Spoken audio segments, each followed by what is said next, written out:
If you are a Roman Catholic living, well, just about anywhere in the world, you may have met my guest today, Sister Deborah Troillett.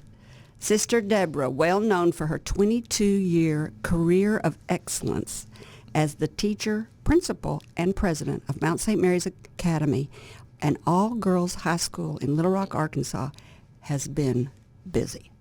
After retirement, Sister Deborah took a leap of faith and moved to the state of Maryland. For 6 years, she served as counselor with the Sisters of Mercy of the Americas, an international community of women serving in North, South, and Central America, the Caribbean, Guam, and the Philippines. I told you could have met her anywhere in the world. Today, Sister has moved back to Little Rock and is using her connections and experienced communication and administrative skills to further the interfaith haven known as the Arkansas House of Prayer on the campus of St. Margaret's Episcopal Church. The Arkansas House of Prayer is set in nature and dedicated to contemplative prayer, meditation, and quiet for all peoples of all faith and of no faith at all. As Sister Deborah says, it's the space that doesn't have an agenda. It is with awe and admiration that I welcome to the table a woman with a glow, a presence, a peace that passes all understanding, and a knowing faith that many of us wish we could achieve. Sister Deborah Troillett. Well, thank you. How's that for an introduction? That's quite a gift, but I appreciate it very much, and I'm really happy to be here. I know we tried to do this once before, and it didn't work out. That's so right. Thanks for persevering to invite me again. And again, I just am so really impressed by all the work you do and how really what you do just builds a community. It just builds a community in a way that we so need these days. Well, I have to ask you the first and most obvious question. Have you always known you wanted to be a nun? No. Really? I didn't know that ever happened. Okay, tell us your story. You come from a Catholic family. Well, I grew up in Hillcrest. I went to school at Our Lady of Holy Souls and then went to Mount. And, of course, my dad had his business in Hillcrest, so Hillcrest was like the world for me. And you'd think, as, going to Catholic schools all my life, you would think that, yes, at some point that little thought does cross your mind. And in grade school, certainly it was at a time when there were still a lot more sisters in the classrooms. So I can't say that the first thing that I thought of was maybe I will be a sister. Probably the first thing that came was, it was strange, but it wasn't strange. We were confirmed in like the third grade, and the bishop would come and give us his little talk and then confirm us in the faith. But he said something that, for whatever reason, stayed with me. He just said, let your prayer every day be, God help me know what you want me to be. Just God help me know what you want me to be. So somehow that stayed with me. And I guess part of my deal was I had pretty strong stereotypes of sisters and nuns, which weren't always real positive. So I don't know that I saw myself as one. Well, they were all your teachers and things at that point, right? Well, they were wonderful teachers. Okay. I will say that. And it wasn't so much the stereotypes about them. It was more how the world stereotyped nuns. That was like not appealing to me. I mean, that was the time of the flying nun and the singing nun, and it was just kind of.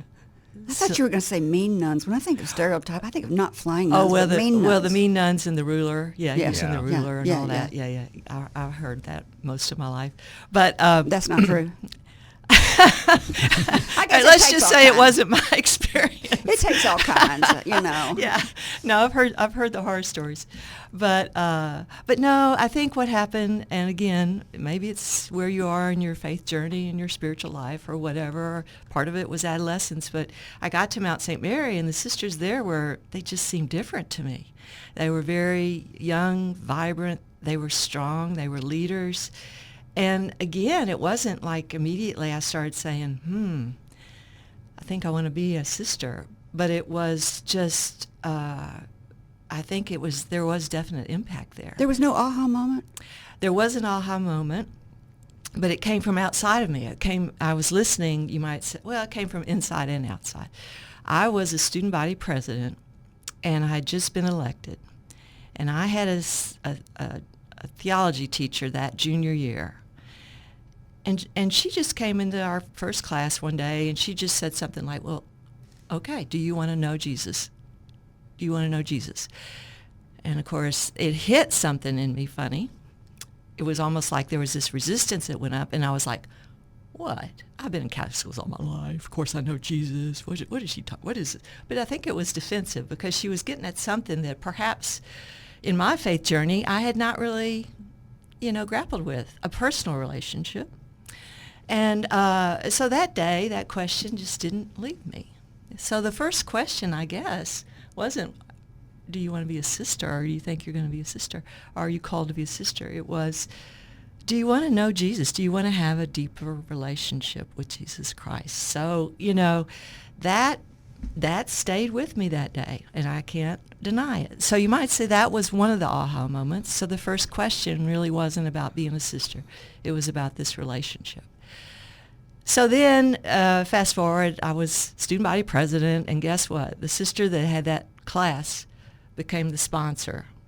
What's that mean? The sponsor of the student council. Oh, I got you. So, it's like I had to work with her. She had to always go through her for everything. So it was January of my senior year. Of course, everybody was making their college plans, and I had some plans. I wanted to go to the University of Dallas, and that was my dream school. And I go to her classroom after school on a Friday, and we were painting the faculty room for Christmas. It was a big old building. It needed painting. That was a student council project. And so I go in, I have the paint chips, and I say, okay, which color do you think, blah, blah, blah. So she picks one, and then she just looks at me and she says, have you ever thought about being a Sister of Mercy? And it was like, oh, no. Because I had. They're trying to recruit me. Yeah, well, Because you had? Because I had. And she could see that? But I didn't tell a soul. I wouldn't tell anybody. I wouldn't tell my best friend. I wouldn't tell. Because I was a typical senior. I was dating and dancing and partying. And I was doing the senior stuff and always had been. And it was just like, oh, my God. So it's not just something that I'm making up. Mm-hmm. She saw it, and because I absolutely had a lot of respect for her as a sister herself, that it was like, oh no. It was almost like I went home, and it was a strange mix of fear and excitement. You look like you're going to cry right now yeah, talking about it. There was fear about it, but there was joy also. So it was kind of a bit of a confirmation to at least take the next step. And then, that was January, and kind of went back and forth, got back into senior stuff, made the plans. The cost to go to the University of Dallas at that time was beyond what my family could do. So I was really disappointed because they were saying to me, we know that's where you really want to go, but we better have a backup school. Mm-hmm. So anyway, I had my backup school, got accepted to school here in Arkansas. And then lo and behold, April, I got a letter from University of Dallas, and I had everything. I had everything I needed to go.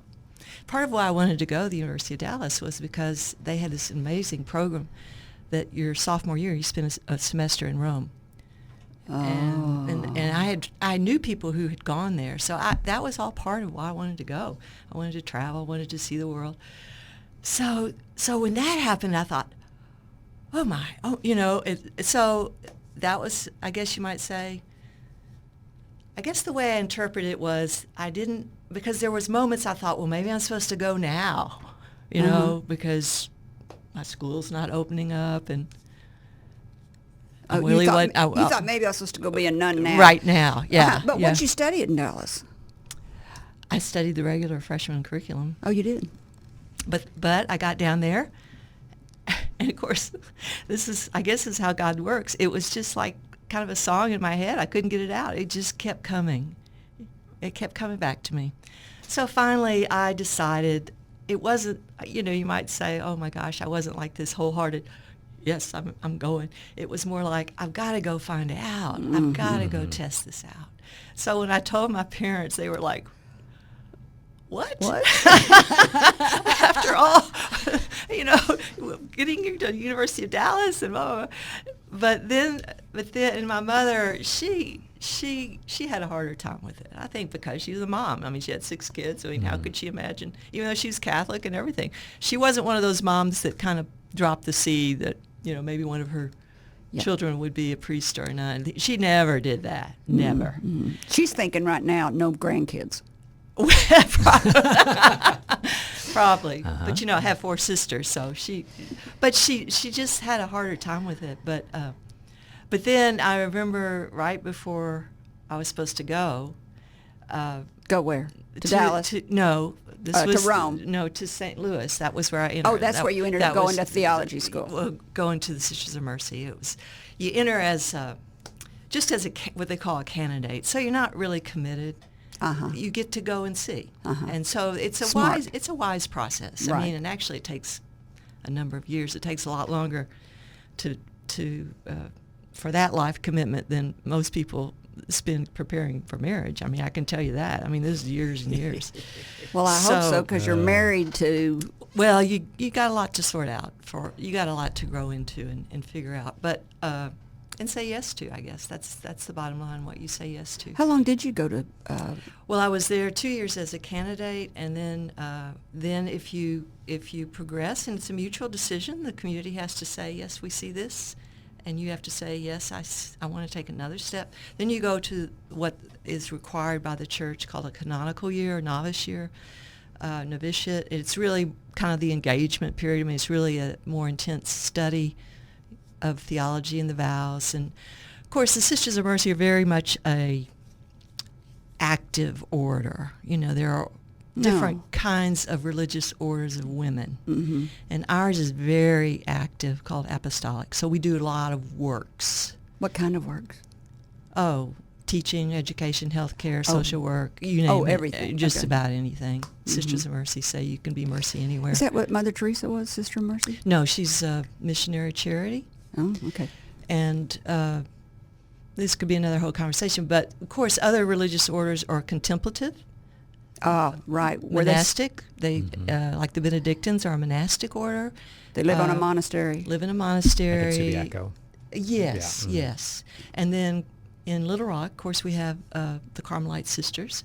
Their whole life is dedicated to contemplative prayer. Is that at Mount St. Mary's? No, they're over on West 32nd Street. Is where their monastery is. So Sisters of Mercy are of another form of religious life that started probably 17th, 18th century. Oh. And it was much more hands-on, So you picked that order? Or it picked me. There we go. I bet so was the Sisters of Mercy in Oklahoma? Yes.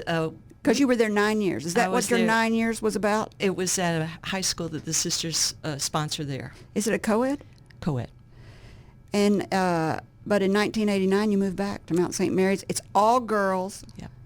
Is it just because you graduated, or was there an incident that precipitated that move, or did you think I was going to stay in Oklahoma? Well, I had started to go to the University of Dayton and get an educational administration degree.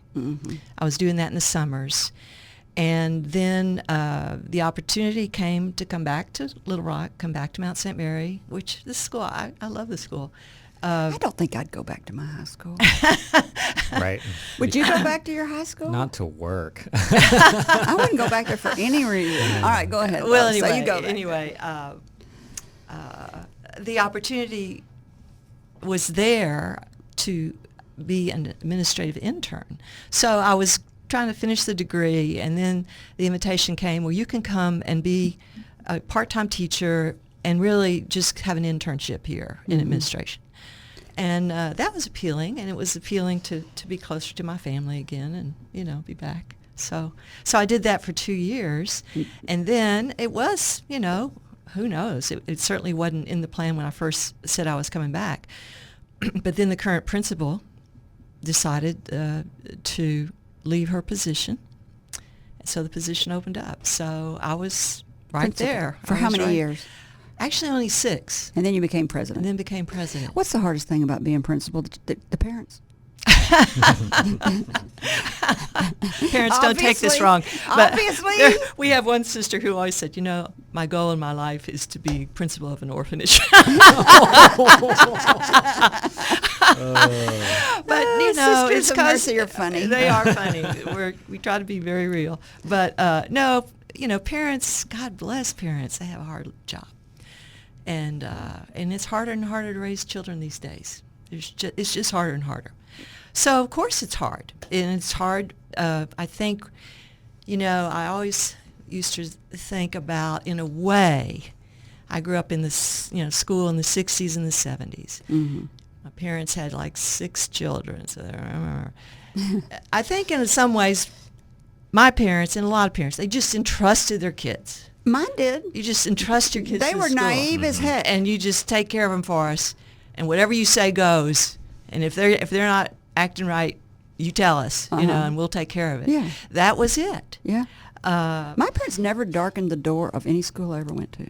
Mine didn't either. Mine really were not involved Now as they're- PTO and all that Yeah, stuff. now there's parent conference meetings and stuff all the time. But I guess they were just, my dad. That was parenting in general, I feel like, though. Yeah. Yeah. that, like, Yeah. don't, like, kick you out the front door and don't come back till dinner time kind of mentality. We were just, don't Well- come back till the street lights come on. Well, and there was kind of a mix in that, but it's true. We were like free-range children. I mean, we could go anywhere Yeah. all day long.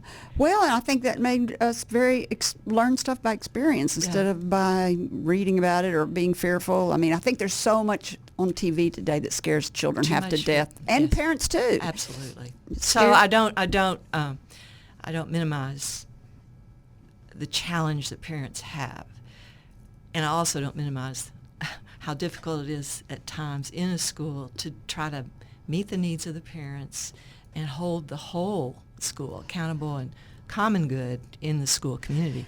It's a challenge. And you may not agree with this. I'm sure you don't. But I don't always feel like Catholics are big on women's rights. Well, that's why the Sisters of Mercy, I think, were appealing to me, because they are. They are? They are. And they've always been advocates for women and the education of women. I mean, the Mount's 171 years old, so trust me, when they came to Arkansas, there weren't a lot of Catholics. But what people wanted was quality education for their children. And the sisters did that without proselytizing. So there were more other than Catholic students in those schools when it opened than well, of course now it's different, but when it first opened, that was the case. And that respect for the religious tradition of the families who came to the sisters has always been there.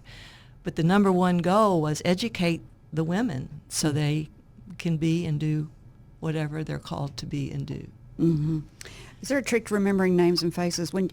It's just, I don't have to tell listeners that teachers are amazing. I mean, I have a friend who's a teacher. I'm like, have you learned all their names? She said, almost. And it was like day 2. Mm-hmm. Yeah.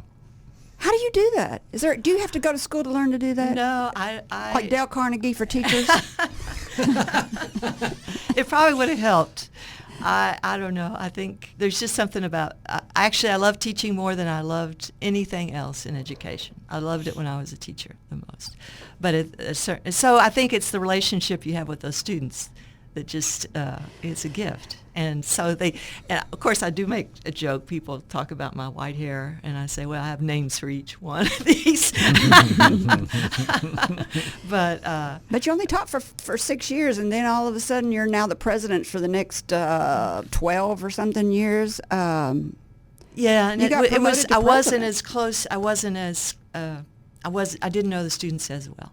I missed that. But you got to use your administrative skills. Absolutely. And it was time for the Mount to really do some work for longer range needs. You talk about a minute ago about the personal relationship with Jesus. Yeah. Mm-hmm. What does that mean? Well, I know. I grew up how do I say it? It's, I mean, if someone came to me and said, do you want to have a personal relationship with Jesus? I'd Well- like, I don't know. What does that mean? well, I think of course, for me, the prayer part is a big part of that. And it's the gospel and what the teaching of the gospel is. And it's trying to live the gospel. And it's because I believe what Jesus came to bring this world and why we need it so much. Mm-hmm. And so, I mean, my goodness, it's the relationship of trying to really follow his path and follow his way. And of course, believing he's the Son of God, believing he's a Savior. It's kind of like,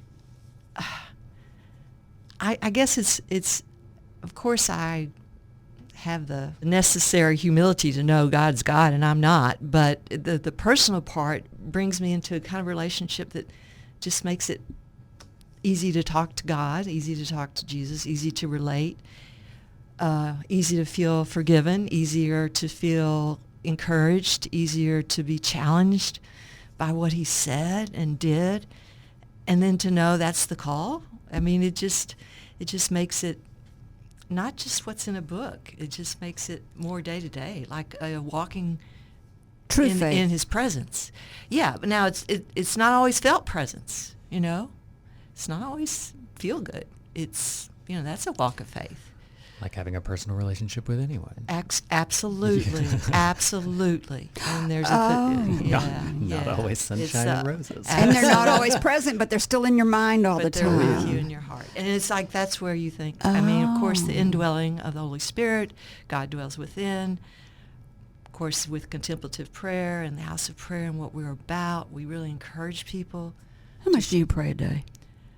Well, I mean, you might say, in some ways, I have a couple of periods a day where I pray in a more contemplative way, quiet way, meditative way. But certainly, at any moment, I can be going, help. I interviewed our friend Susan Sims Smith. Oh, yes. Uh-huh. And this shocked me. Uh-huh. She is so strict in her prayer and meditation work. Mm-hmm. She gets up and takes 2 showers in the morning and puts on a white cotton outfit and meditates every morning. Mm-hmm. Yeah. Yeah, That's extreme. Well, she's been impacted in a very, very powerful way by her spiritual journey and her interfaith journey. And of course, she founded the House of Prayer and she founded the Interfaith Center. So her inspiration, her vision is just phenomenal, I think. And her presence is phenomenal. yes, and she's been a gift to this community, and she's made these 2 resources so beautifully available at a time when it's so incredibly needed. Why are Christians so mean these days? I'm serious. I mean, I don't understand that. I mean, that's not what Jesus was at all. Yeah. I mean, has it always been that way? I guess they've always used religion for well, religion has often been used. It's been misused a lot. So the loss of sisters. So Susan Sims Smith is not a sister. She's just an Episcopal priest. But you mentioned the loss of sisters, and I have a girlfriend who has 3 aunts that are Catholic, nuns. Yeah. Okay. 3 aunts. Wow. Mm-hmm. Can you imagine having 3 of your daughters go, I'm going to become a nun? So there's a loss of sisters. Yes. What's the answer here? Well, if you look at the long history of religious life in the church, we're about what we used to be. I mean, it was never huge. There was a blip on the screen, you might say, from 1930 to 1950. It was just kind of unusual numbers. And that's 2 wars. That's 2 wars. So, why? Why sociologically or spiritually or what was it? But so much pain. So many women entered the convent at those 2 times in that time period. That's the impression most people have. These huge convents were built, these huge mother houses. I mean, sisters were running colleges, hospitals, any kind of school. And, in a way, the sisters, as women leaders, were out there doing it way before The women other livers. women got to do it. Wow. And Yeah, it's I never interesting. thought of that. Because Yeah. of their position in the church, yeah. even though we're lay women, we're not clergy. Mhm. And that, Oh, is that true? Yeah, it continues to be a challenge at times in our church. But we are lay. We are not, you might say, official. Clergymen. We're not clergymen. So, but... Yeah, see, that's the part I have about the Catholics and women's rights, that kind of stuff. Yeah. Well, it's hard. Mhm. It's hard. And I think certainly, I'll put a plug in. Pope Francis is opening some doors for women in leadership that have not been opened before. And he's doing it, and he's paying a price for it, but he's doing it. Is he? Yeah. It's not always what most people see, but we watch that carefully. We see when he appoints women to really important roles in Rome, in the you might say in the. How old is he? Well, he's getting too old. I mean, I'm I'm old in afraid. the sense we don't want to lose him. Right, I'm afraid. Yeah. I want to talk about how you are so qualified to be doing what you're doing, because talk about God aligning you down the path to get to where you are. I feel like you have spent your whole life in training to end up where you are right now, because in your early training in meditation and the understanding of interfaith, you traveled in 1985, like I like to say, as a starter nun. I don't know what you call it. Fresh out the gate. Starter nun. You toured the world for 7 weeks to study religions in native lands. Talk about the impression that made on you and how now interfaith, and I think before you even do that, you need to tell our listeners what interfaith means. I mean, interfaith, in my way of understanding, is it's not like we're trying to minimize or water down or find the lowest common denominator so we can all kind of feel comfortable with each other. Interfaith is truly the desire to interrelate to people of other faiths and totally respect the faith tradition that they are coming from and understand it and know the truths about it. There's a lot of misinformation, as we know, in this information age of ours. But the interfaith, it's about interrelationship. And so there's wisdom in every major religion. And so while it is true, interfaith dialogue can help you find common truths that you can share. There's never an attempt to kind of, let's just say, whitewash it or make it less than what it truly is so that you can feel comfortable about it. It should stretch you. And you talk about it because it is hard to talk about. So you even mentioned that you have been trained. When I talk about being trained, you've been trained in how to do interfaith dialogue, which I think is very important, and what you just kind of were referring to. It's how you talk to each other. Yeah. I don't think people realize that so many religions are so alike, have so much commonality. There's a core. I guess that's the divine in that somehow at the core you find the divine, and you find the truth about God as love, as compassion, as just. I don't think people realize that Muslims believe Jesus was a prophet. Right. I don't think they know that Jesus is in that. And they have great respect for the prophet's mother, Mary. Oh, I didn't know that. Absolutely. Absolutely. See, I don't think people realize that. Yeah, there's a lot to cherish in each other's faiths, but unfortunately, that's not always how we receive information about each other's faiths. So we see them more as threats than as opportunities to grow and deepen our own embrace of our own faith tradition, you might say. It's not like you're trying to, I think in the dialogue, it's not like you're exploring what faith should I be. It's more like, how do I embrace the truths of other religions and grow deeper in my own?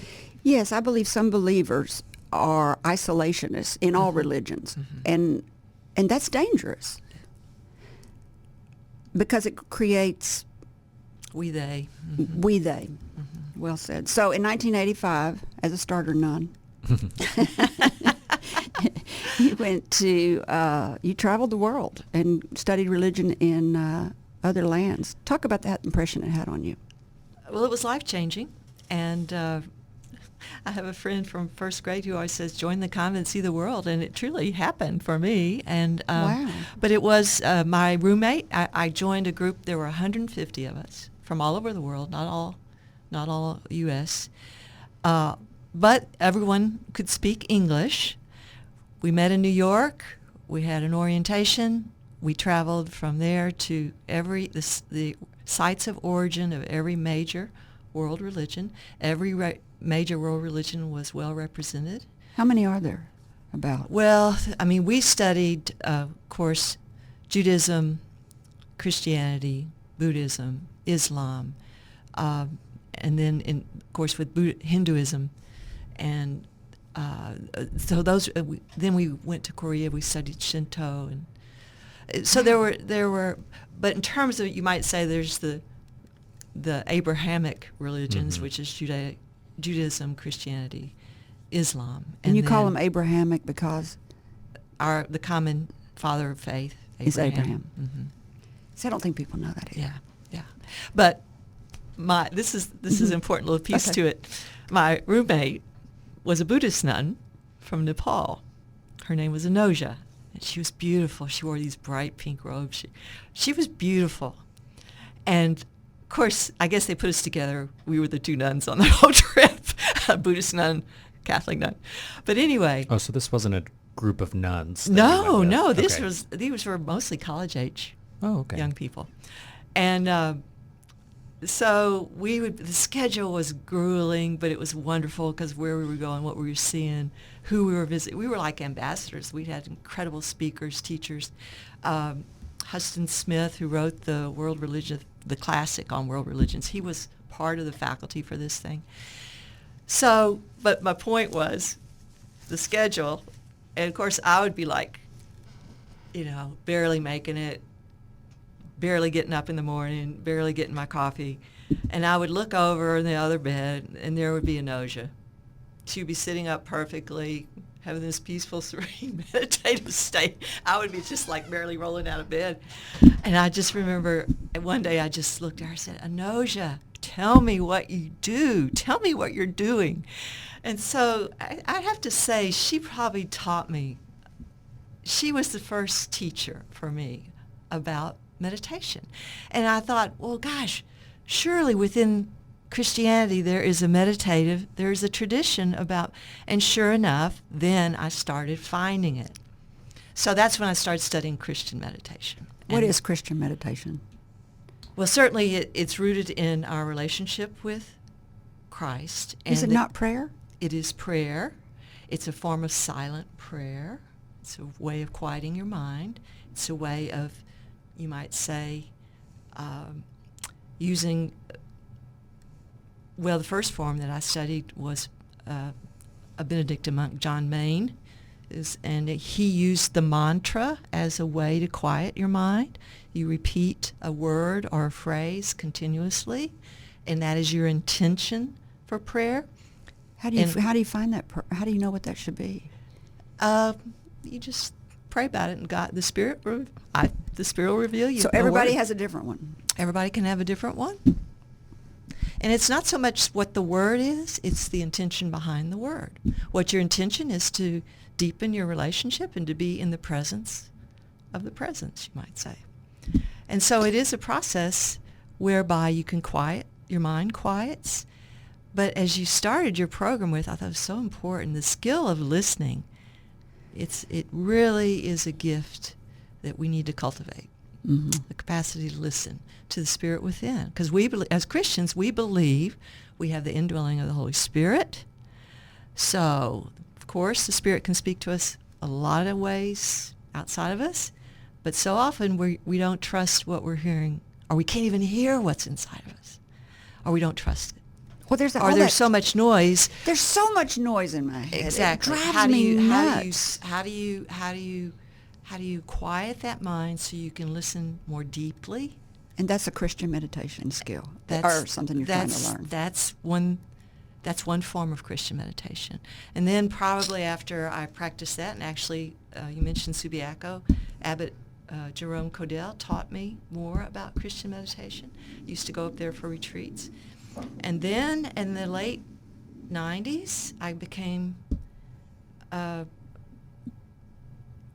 you might say, introduced to centering prayer as another form of Christian meditation, meditative prayer.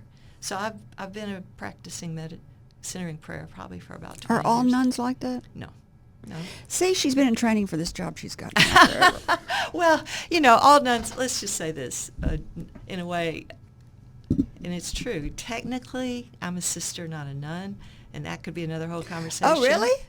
Yeah, it's a little different, but it's all history. It's all historical. Nuns historically were in a cloister. They were like they were in a cloister or a convent or a monastery. Mm-hmm. And while we still use that term convent, we were more active. Mm-hmm. Like the sound of music. Yeah, there you go. How do you solve the problem like Maria? That's the Sisters of Mercy. We were like Marias.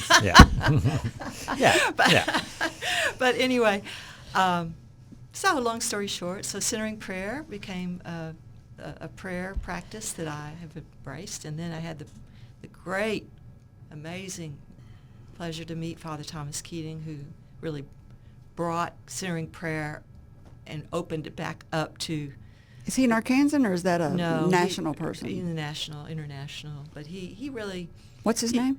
Father Thomas Keating. He passed away a couple of years ago, but he could see in the 70s why so many people were going to the East to learn meditative practices, and he just said, people don't even know within Christianity we have our own meditative practice. And so he brought centering prayer, and he educated about it. He's really made it available to people, in a way that it just wasn't accessible so much before. Christian meditation. I'm going to have to start that. So I may put that as my Lenten.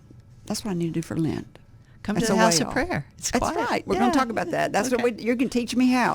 The 8-week Fulbright seminar in India gave you the blessed meeting with Mother Teresa. You have got to tell. And why do they spell Calcutta so weird? Because there's a K. Because the Hindu way and then English. Oh, okay. So tell us about the meeting. Indian way. Was it? Did it change you at all? Oh, well, yes. I mean, talk about presence. Really? That little woman, she just, well, what happened was we were on this it was because of the first seminar in world religions. When I went to India, it was such a profound experience. I said to myself, I've got to come back here. I have got to come back to India. So here it was 5 years later, and I got the opportunity to apply for a Fulbright. I was a teacher at that time, so that it was this special 8-week program, Fulbright seminar, Dynamics of Change, just India. Amazing experience. So again, we were treated like ambassadors. We met with the vice president of India. We traveled the whole country, but we made a special trip to Calcutta. And when we went to Calcutta, Mother Teresa started her ministry by literally finding the people who were dying on the streets, picking them up, bringing them to a safe place where they could die with dignity. That was her first ministry. And it was called Calicut, which is it's named after a Hindu god of Kali, which is about death. I know I'm probably not being real accurate on that. I thought that was spelling Calcutta wrong. No, the house of it was. Well, it could all be. That's probably they're all connected. It's probably all part of it. Never mind. Go ahead. But anyway, same etymologies. Yeah. Probably yes. So we're on the bus and we drive up to the house of the dying, and the tour director says, you do not have to go in if you don't want. This could be very difficult, but if you wish. It's called the House of Dying? It just gives people a dignified place to die. Mm. And the sisters are there ministering to them so nobody dies alone or, just destitute. So I said, okay, I gotta go. So a bunch of us went. And I have to say, the minute you walked in, there was nothing repulsive about it. No. Nothing. No. It was all love. Not the smell. I'm telling you, there was nothing. That's weird. It was just presence, peace. I can't tell you, I can hardly describe it now, but there was nothing in you that wanted to run or leave. It was just like, oh my gosh, we're being held here by this love and energy, and all these people are being held. So right before we left, I was the only nun on that program. The tour guide said to me, "Sister, we can wait on the bus for a few more minutes. There's a little chapel here. Do you want to go into their little chapel?" I said, "Oh yeah, I would like that." So I went into their little chapel and just sat there a few minutes, and then came out. So the reason I'm telling that piece of the story is the next day we go to Mother Teresa's mother house, and there she has an orphanage for children. And so we meet her, and with each special guest that we were blessed to be served by and taught by, they would pick someone from the group to present a gift on behalf of the group. So they invited me to give the gift on behalf of our group. We gave a contribution of funds. And so it was very simple. She came in, she said a few words, and then I handed her the envelope, and that was pretty much it. And so we went and visited the children, and again, it was just the feeling in the place. Even though you look around, and you think, "Oh my God, it's pitiful," but it all the love and all the care there just transcends all that. So again, right before we leave, he came up to me again. He said, "Truly, there's the chapel. I know where it is. You just go up these stairs. If you'd like to go to the chapel again, we'll wait for you. It's this is your time." So I said, "Yeah, I really would like to do that again." So I ran upstairs, and I'm in this kind of dark hallway, and I'm looking to where to go in, and all of a sudden this little sister comes to me, and I'm just trying to say, "I'm just looking for the chapel. I'm a sister," and but she didn't speak a word of English, so she just waves to me, "Sit down, sit down." I mean, that was all. I just sit. So I thought, okay.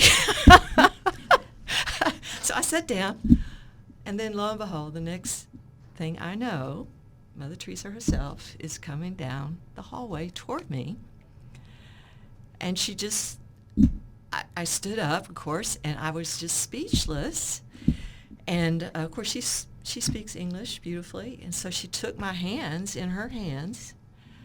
They're just like, she was itty bitty, but her hands were like these big soft pillows. And she just said, I don't even remember what she said. I just was trying to tell her I was Sister Mercy. I was like speechless. But she was so sweet. She just kind of calmed me down. And before I could really say anything, she says, I want you to come back tomorrow. Come for Mass tomorrow." She says, you're welcome to come. So I said, okay. Yeah. So the next day, we were lucky because it was a day off. We usually on the tour we'd get a day when we could just do things that we wanted to do. So my dear roommate, she wasn't Catholic, but she was willing to go. So we got our little rickshaw, and I mean, of course, they have Mass like at 5:30 or 6 in the morning. So we were up way early, get our little rickshaw, and go to the chapel, and so Was Sister Teresa there? Mother Teresa? she was there, but again, She didn't do Mass. No, oh no. Oh yeah, I forgot. Yeah, we're Women not able can't to do do that. that. Yeah, I forgot. Not in our church. Yeah. Unfortunately, but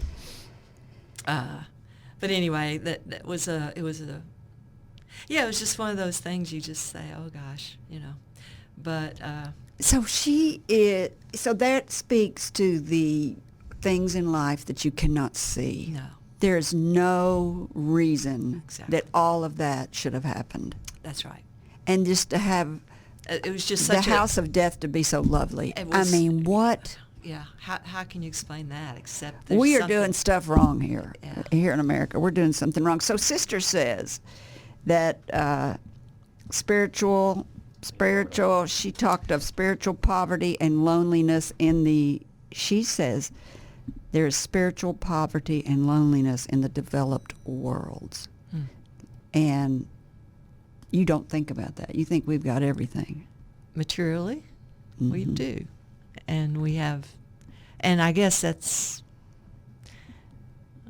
another reality. I have to say, when I was serving at this institute level and I went to Guyana, one of the poorest countries in the whole Western Hemisphere, we have our sisters there.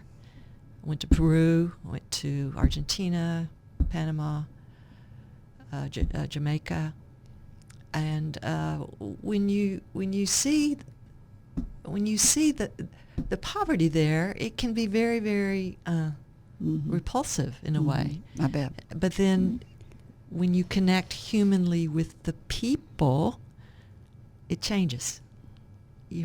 Everything else kind of drops away, and it's that human connection with people who are humble and loving and caring and have all their children, and they're just trying to do the best for them, and they share whatever they have with you, which is amazing. Yeah. Whatever little thing they have, it's you got to have it. It's so there's a lot about we could learn about hospitality, I guess, and what really matters. You said in a recent interview these experiences were real extraordinary gifts that hopefully I can draw on in this ministry for the sake of promoting the kind of prayer, meditation, and respect for interfaith prayer programs. And is all of those experiences the reason that you wanted to teach world religion at Mount St. Mary's, or had Mount St. Mary's always taught world religion? I don't know that they always did. I think there were different times in the theology curriculum when that was offered.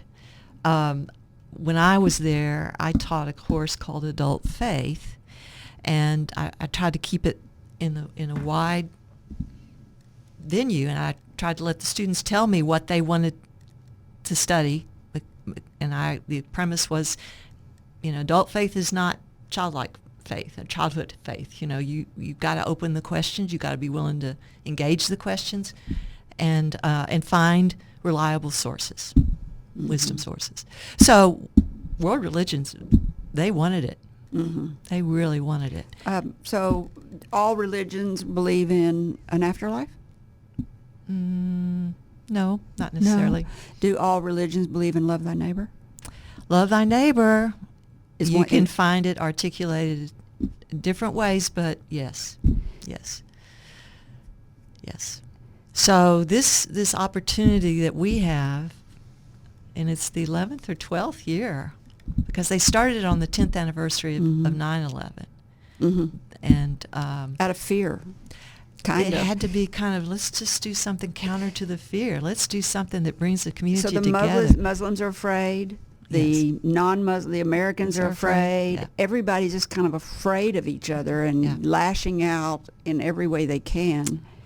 And projecting a lot of our own stuff on others. And extreme Christians that bomb the Oklahoma City, Oklahoma City bombing that kind of seems like was the beginning of all of this, is an extreme Christian. And then you've got the extreme Muslims. So you can't... Let's just call radicalism. Radical. When the religion gets radicalized... Radicalized. It's not true. It's not true to itself. I see. So in 2011, you've been at Mount St. Mary's Academy for Girls for 22 years, and you decided to retire. Was there something that happened? Or did you just go? No, again, I say, this is how my life is. The things just happen. And I guess I was at a chapter. The Sisters of Mercy have it's kind of like our Congress, but it only meets every 6 years. And we elect our leadership over the whole deal. Sisters of Mercy, one of the largest in the world. Our leaders for all the Americas. And we set our direction, our priorities. So I'm a delegate to the chapter, and the nominees have been through a grueling process for months who are willing to be considered for election to the team. It's a president and 4 sisters. And part of the process is there's always a moment where you can nominate from the floor. No way. You cannot say this. So that's what happened. I was nominated from the floor. I didn't go expecting it. I was actually on the committee that was planning the chapter. And so you're not even planning on retiring. No. You're not even planning to go be No. with the, what are they called? The Sisters of Mercy America? Of the Americas. Of the Americas. And someone just nominates you from the floor and you go, well, okay. And then you get elected? And then I got elected. And then you have to go back and go, y'all, I didn't mean to do So this. So how long did you It go was to? terrible. I mean, it really was. It was like, oh my gosh, because it's true. But the mount was strong. I mean, in one way, I knew. How long did it take you to leave? Oh, this was June 24th, and I had to be in Silver Spring August 1. That seems too quick to It was- replace it was- somebody like you. Well, God bless. I had a very strong principal at the time, and the school was in good shape, and I had strong leadership team there at the school, and I had a very strong board, strong board. So it was all aligned. It was So all... I it wasn't about me, which was what it's supposed to be. It's not. I think a school doesn't last 171 years when it's all about one person. It's got other strengths, and they That's get everything. built in. That's everything. But leadership certainly is important, but it can't depend on one. But leadership delegates out to everybody. Absolutely. And how you do that is critical Yes, you cannot. for preparing for the future. So you hear a lot about leadership succession planning for organizations and blah blah blah. But a lot of it is how you're delegating that and how you're empowering others to do their. I got to have you read something Sister Teresa said. I wrote it down. You got to read it. Okay. Here it is. It's in a box. Okay. Right there. Read what she said. And then we'll go to break. Whew. Mother Teresa once said, a sacrifice to be real must cost, must hurt, must empty ourselves. The fruit of silence is prayer. The fruit of prayer is faith. The fruit of faith is love. The fruit of love is service. The fruit of service is peace. She also said, give yourself fully to God, and God will use you to accomplish great things on the condition that you believe much more in his love than in your own weakness. Strong. She's good. You've served for the Sisters of Mercies of America. You've been there 6 years. How did you decide to come back to the house of prayer? You've been a little bit involved in it because you know Susan Sims Smith. But does God speak to you, or does he just open a door and you have to walk through it? It's almost like that when you tell me. That's how it feels. That's how it's felt to me. But there's always been multiple doors. I never felt like I was cornered, like I had no choice. I think that's always an invitation, but it was kind of like, when the opportunity came to serve at the institute level in Silver Spring for the whole institute. That was unexpected, but the invitation came, and I had no idea whether I'd be elected or not. I just left my name in. So, but you moved to Maryland for 6 years. But I moved to Maryland for 6 years, and that was quite a change. But did you have to travel all the time? We traveled a lot because the institute is, like I said, of the Americas. So north, south, central, everywhere. But what happened was after at the 6-year mark, I could have, you might say, re-upped for another 6. And that was probably, typically, that's what our community does. First-time electors, those who are elected, usually get another term because it takes a while to learn what's going on. They got experience now. Yeah, but my dad was 95, my mom was 90, and I could see it was just time to be closer again. And so I decided not to go forward. I came back. And sure enough, it was shortly after that my dad passed. So I was really, I remember my mom saying, actually my dad said the same thing, you're back just in time. Oh. And so I cherished that. And but it was interesting because in the spring before I left Maryland, I got a call from Susan Sims Smith, and she said, would you be willing to do a centering prayer program for the House of Prayer? And I said, she wanted me to do it in the spring. I said, there's no way I can do it right now. I said, but I'm moving back to Little Rock. And I said, I'd be happy to do something, anything I can do. And so we left it at that. And then when I got back, I actually went to a little program, just as they had something in November of that year, and kind of reconnected with the House of Prayer in a program there. And Susan, at that point, said, well, would you consider the board? And I thought, I was trying to take a little sabbatical time, but I thought, that would be really something I care about, and I'd like to do it.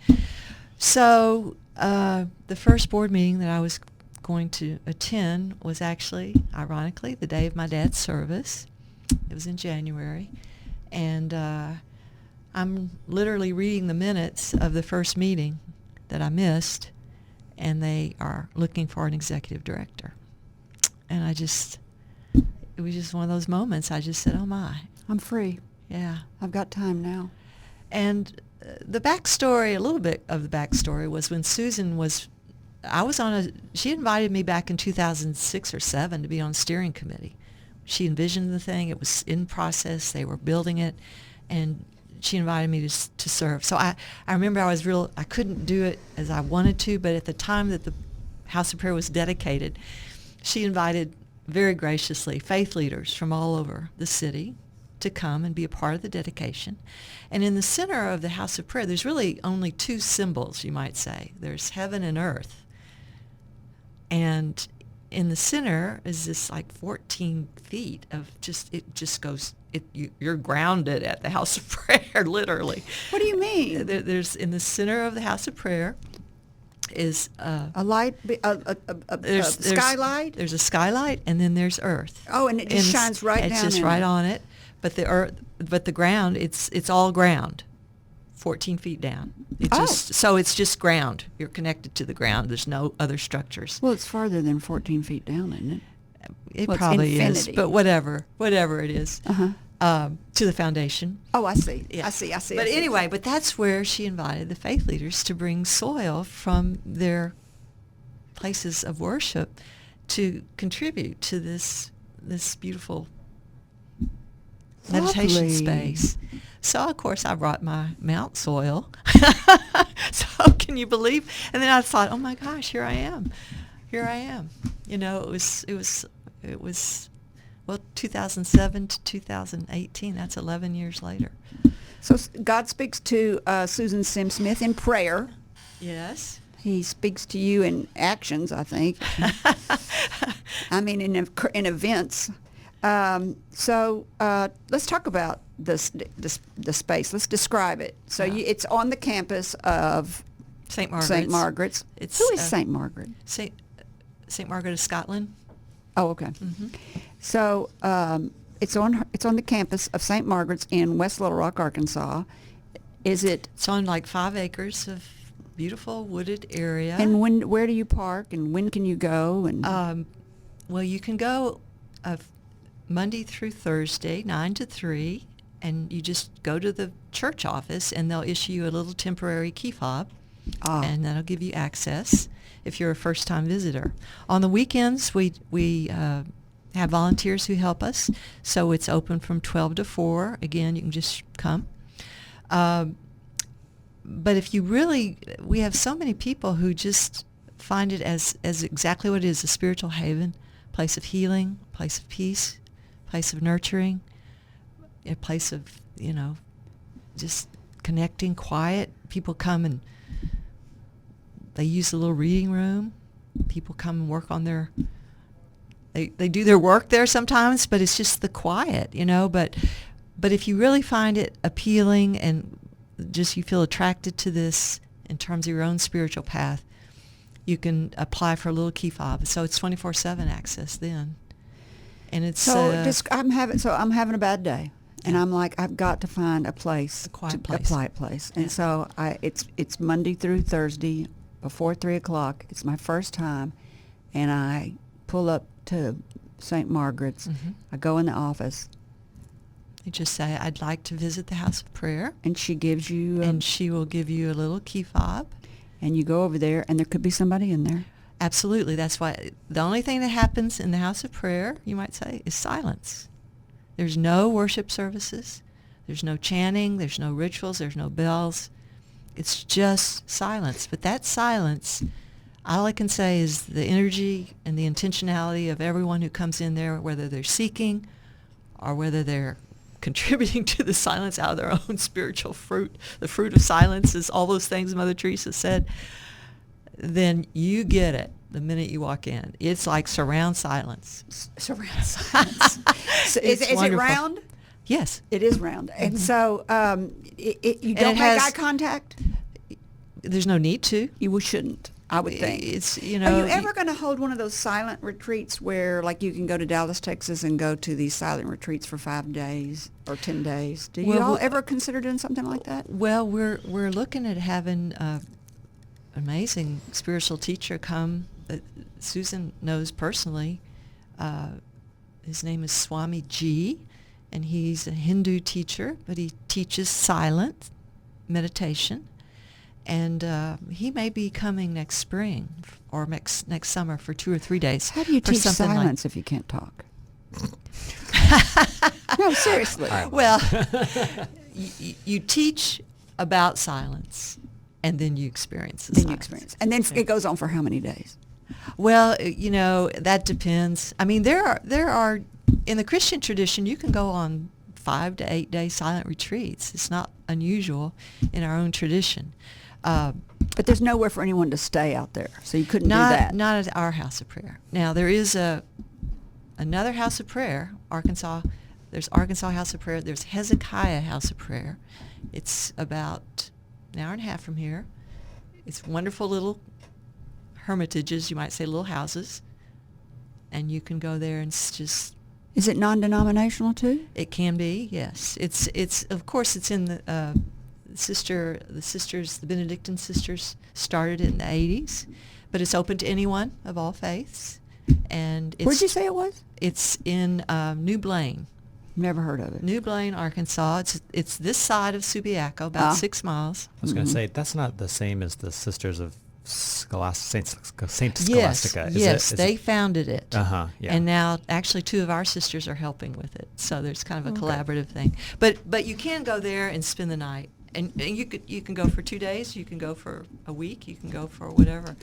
But it's just a little house. You bring your own food. They'll provide everything else for you just to be able to comfortably stay and have a quiet place. So that's another option for.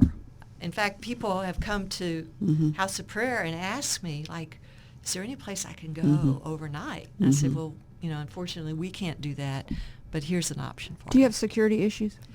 We do a little application process because absolutely we want anybody who comes in and out and is in there when anyone else comes in and out to feel safe. So Absolutely. we do vet we have a little vetting process, and that's very important I agree. because people, to really enjoy the silence, and especially You need to feel safe. you need to feel safe. Tips for meditating. How long should you meditate? I think you can start with a couple of minutes of quiet. Good luck. 5 minutes. Just the biggest challenge sometimes is just sit down. Sit down, close your eyes, follow your breath, take a few deep breaths, inhale a little deeper each time, exhale a little slower each time. You can start to feel the change. And then as the thoughts rise, because you are more than your thoughts. That's the big thing. Thank you. We are more than our thoughts. Thank you. We have these commentaries that go on constantly. The news is constantly triggering all kinds of stuff in us, which is unfortunate that we have so much bad news these days that seems to just create our sense of just reactivity all the time. Polarization, reactivity. And it's not just in America. I watch the BBC. Absolutely. I can't believe they've got the exact same stuff going on in every Absolutely. country. So how do you counter that? Well, you can find, I think that's what we're trying to help people discover is it is a practice. So you take 5 minutes, you find a quiet time, you kind of start to develop your own appetite for silence. It's true, you can be afraid of silence because guess what? When we get quiet, lots of stuff does come. Old memories, old hurts, old things. The commentaries go off. We're remembering this, we're remembering that. Unresolved pains, and, suffering. And in some ways, we just want to flee that. We just want to, let's just totally distract ourselves with anything we can do outside of ourselves. And, of course, some people say, well, this is more an introvert's kind of prayer. But not really. I think what I always like to say, it's one helps the other, Do you breathe in through your nose and out through your mouth? You do it all through your nose, in and out of your nose, or is there a method? There's people who are much more knowledgeable about the benefits of that than I am. But I just in through my nose, out through my mouth sometimes. Or Makes me want to do it. But again, and it's true, your posture helps. I remember I used to Can you lay down and meditate? Yes. Good. But, the idea is you need to get good air. So if you sit up straight, there's a wisdom behind those postures because you want to get air to every cell in your body. That's what feeds your body, Your roommate, when you'd wake up and she'd be beautifully sitting over there with a nice posture, how long would she meditate in the morning? Oh, gosh, she'd probably be there 30 minutes, 45 minutes, I don't know, But it was again, there's a quality of that presence that the energy of it, I think that's why the House of Prayer is also helpful to people because we actually have a little group that meets virtually. We started doing this virtually during COVID, 7:30 Tuesday mornings. People just Zoom in. We simply open it. We invite people to breathe, to settle, and then we hold the silence for 20 minutes, and then we close. People have a sense of that connectivity even virtually, and they feel the support for the practice. So, I think we weren't unique in doing that. Mm-hmm. I noticed there are other, like Contemplative Outreach, which is Father Keating's organization. They also provide a way you can virtually Zoom into the chapel, so to speak, and just have a silent sit with others. So there is something communal about it that's helpful. Mm-hmm. But I'll be honest, the House of Prayer, you're never going to find a whole horde of people in there at one time. It's and there's three beautiful niche areas that look out. So if you want a little more privacy, there's the central meditation room, and then within that meditation room, 3 niche areas that have the beautiful windows that just look out. So you can be by yourself. So you can just be in there by yourself. With a cushion, or there's a bench, whatever you're comfortable with. There are chairs. Not everybody likes to sit on a cushion. There's a nun or a Buddhist lady online, Gray, that you turned me on to a while back. Pema? Good guess. I think that was me. Yeah, she's awesome. That's cool, though. Mm-hmm. I've never heard of her. You can, she's got a huge online presence. Yes. I think Oprah has interviewed her. So it was Oprah that turned you on to her. Maybe it was Oprah that turned me on to her. Yeah, and it's true. There are a lot of, let me just say this too. There's a lot being written about mindfulness as a practice. Huge. Eckhart Tolle. Oh my gosh. Mindfulness, you put that in Google and explosion, mindfulness. Now, it can be just taught as a practice to quiet your mind. And be present. Which is important, and people need it. So I'm not making light of that. Mm-mm. Just the distinction. For Christian meditation, it is about relationship. Oh. It is about a faith relationship. Mm-hmm. So that's the big difference. That's the big difference. Eckhart Tolle, he's all about being present. Yeah. Mindfulness. Mm-hmm. Again, on Oprah's Super Soul Sunday. You are well read, girl. Or well watched up. I'm all watched up. Let's see, the Arkansas. Now, you are completely combined and intertwined with the Interfaith Center, Sophia Said. They're sister organizations. They're separate in terms of their 501(c)(3) status, you know, but they're both outreach ministries of the Episcopal Diocese. And but yes, I always kind of say, we're the introverted version and they're the extroverted version. So it works well. We complement each other. So the Arkansas House of Prayer is an interfaith haven set apart in nature, dedicated to contemplative prayer, meditation, quiet, where all are welcome, which I read in the beginning. The Interfaith Center strives to reduce the fear and prejudice among world religions through providing education, enhancing interfaith dialogue, creating relationship-building opportunities, and teaching interfaith cooperation skills. And that is who you are working with to put on Love Thy Neighbor, which Sophia Syed said she founded this event on the 10th anniversary of 9/11 Yes. for her Muslim Community. community Yeah. and for all other communities that are scared of Exactly. Muslims. Exactly. So let's talk about the event, Love Thy Neighbor.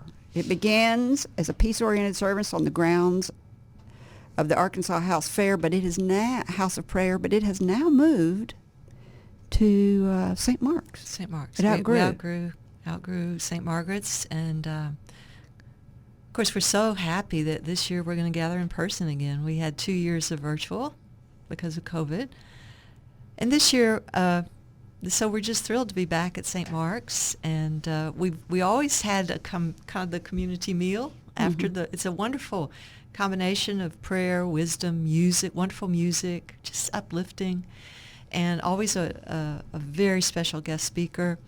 And then there was the meal, So this year we're going to do that, but we're just going to be very careful. We're going to have box dinners, so people can just, again, participate how they're comfortable, and we want to make sure we honor that. So the Arkansas House of Prayer is just that, www.arkansashouseofprayer.org. There's probably a link to it on there. And then the Interfaith Center is the same, theinterfaithcenter.org, and there's probably a link to, do you need to apply in advance to let people know you're coming? it's helpful, of course, for planning the box lunches or dinner lunches. Yeah, on the Interfaith Center's a little more technologically sophisticated than we are at the House of Prayer. We're working on it, but you can go on their Facebook page and there's a little RSV button. You can just click that, so it gives us some idea of how many boxes to make, food boxes to make, and then. This Love Thy Neighbor's name is Sowing Seeds of Promise. And it says in the press release, a celebration of peace featuring interfaith prayers, musical performances, and speakers from several of the world's religions. How long does it go on? Oh, it's not more than an hour. Oh, bring your kids? Yes. Kids are wonderful. We usually... No daycare. But we want them. I love kids crying in church. I think I'm the only person that likes that. But I think I come to the Catholic Church. Yeah, right. They're always crying. I love that. And some people are like, "Shut that kid up." And I'm like, "No." It's like, It makes it feel like a community. Like like you're a living congregation. That's right. Well said. So it's Thursday, September the 8th. Yes. St. Mark's Episcopal Church on Mississippi in Little Rock, Arkansas. 6 p.m. Up 6 p.m. It's live streamed. Yes, so we've learned that's one of the things we learned with COVID is that people can participate from anywhere, and they did those 2 years. We had people from different parts of the world joining us, so we don't want to lose that. So we'll put it on our website too, Gray. Make sure we get all this on the Arkansas Flag and Banner, her interview and everything. That's great. Yes, Thank you of so course. Thank you so much. You're welcome. If our listeners can't remember, just go to flagandbanner.com and we'll have links to all this. Just click on radio show. But it's youtube.com/user/the Interfaith Center. So you can watch it if you want. It's open to the public. It's free.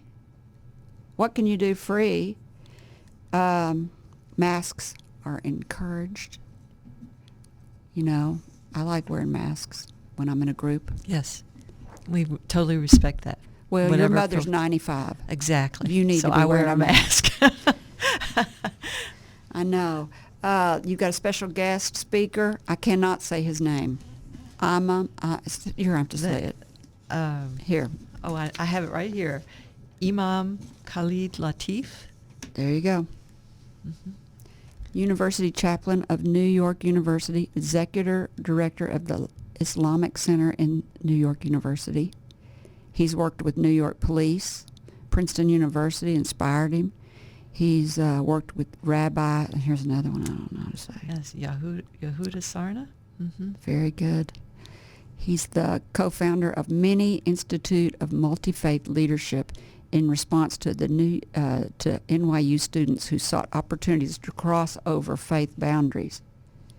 So he's also was featured in Chelsea Clinton's documentary film called Of Many. So he's a big dog.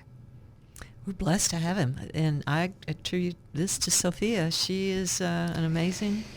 Sophia Said, y'all, is Pakistani. Yeah. She's amazing. And she says Pakistani. Yes. I'm a Southerner. Yes. So I interviewed her. Her interview is absolutely fabulous. Before COVID, in 2019, she came on to talk about this Love Thy Neighbor event she has. She talked about how 9/11 changed her life. She talked about hijab dress wear. My favorite part of the interview was she talked about arranged marriages. Oh, that's right. And why it works. And if y'all, I'm all for arranged marriages. Yeah, she absolutely got my mother on board. I'm not kidding. It was so good. I was like, okay, we got to replay. Don't remind me. We need to replay her interview, or at least a snippet of that, because it's a really interesting cultural way that they arrange marriages, and it's working. It's working better than it is over here. So there you go. I don't know about all that. You don't? Well, I'm sure it's no, no. working. Oh, I'd like to know their divorce ratio. The Interfaith Food Festival will follow the service that you talked about. It's a delicious vegetarian dish prepared and cooked as a box dinner. So if you are kind, please go to the Facebook page and click that you'll be coming so you can be sure and have a meal. You can stay on the St. Mark's grounds, or you can take it home. That's my favorite thing to do. Take it home and sit in front of the TV. Before we leave, I want to recap your event, and then I never want to miss an opportunity to get a prayer or blessing to our listeners when you have somebody on that's from the cloth. Yeah. I think we established that was not the case. Oh, it's not? Right. Yeah. Well, sort Sort of, kind of, yeah. kind of cloth. Yeah. Kind of cloth. This year's event, Love Thy Neighbor, Sowing Seeds of Promise, a celebration of peace featuring interfaith prayers, musical performances, and speakers from several of the world's religions. Thursday, September the 8th, St. Mark's Episcopal Church in Little Rock, Arkansas, on Mississippi. It's live streamed on YouTube. The celebration begins at 6. It's free. It's open to the public. Bring your kids, although there will not be child care. Masks are encouraged, and you get a box dinner to go. And we appreciate very much if you would go and to the Facebook page and click that you're attending, so we'll make sure and get you a box. Looking back at your life, give me one word to sum up your life. Blessed. Blessed. That's perfect. Sister, I never like to miss the opportunity to get a prayer or blessing, as I just said. Are you ready? Oh, sure. Okay.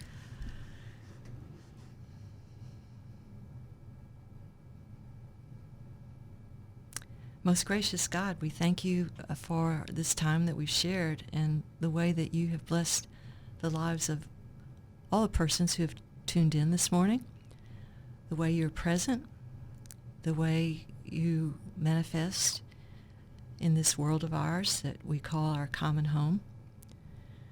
We certainly invite your grace upon each person.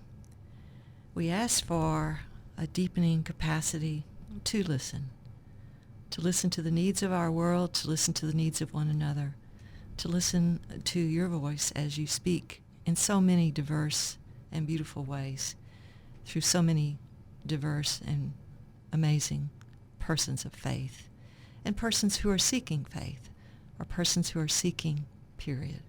So we know you are within it all, and we just pray this blessing and in thanksgiving. Amen. Amen. Very nice. Thank you very much, Sister, for coming on. Hey. I've got a gift for you. Oh. I'm not even sure what it is. I know it's a desk set. It's a Oh, lot. wonderful. It's a lot. It's a lot. So here's your Oh, your good. little I get all base. the flags. You get all these desks. I'm not Oh, even look sure at 'em. what they are. That's Italy, because you've been to Yes, Italy. I've been to Italy. That's Turkey, I think. That's Turkey. correct. Because you've been to There. Turkey. Well, she knows her flags better than I do. Gray? What's that one? That one is, oh darn it, I forgot. Oh, darn. Well, I know what that one is. Christianity. Yeah, that's the Christian flag. All right. And I know what this one is. And That's India. Oh, Yeah, there's India. there's American flag. Is that there's India? Wonderful. No, this is Turkey. Did we say Oh, Turkey well, which already? one? Oh, Oh, this one. two turkeys. Two different kinds of turkeys, a green and a red turkey. Why is that? One's civil and one's government, I bet. I bet you money. Wonderful. So I can just, So Sister Deborah, Love the U.S. this. flag or the Christian flag in your case goes in the center. oh, okay. Well, Yeah, One, you one might or the wanna- other. Yeah. Yeah, it depends on if you're a on nun my or day, not. I guess I better. If you're military, you'd put the U.S. flag there, but some Christians do put do Yeah, prefer well, them. It's, you know I mean, what? without God, you've got no country. They're all there. Yes. Look at that. Beautiful. That is That's a awesome. nice spread. That is. Thank you. You've been a few places. Yeah, that's not even all of them. In closing, I'd like to say to our listeners, thank you for spending time with us. We hope you've heard or learned something that's been inspiring or enlightening, and that it, whatever it is, will help you up your independence, your business, or your life. I'm Kerry McCoy, and I'll see you next time on Up in Your Business. Until then, be brave and keep it up. If you liked this video, subscribe to our YouTube channel by clicking on the picture of Kerry's face in the center of the screen. For more of Kerry's interviews, click either video on the right of the screen. And as always, thank you for watching.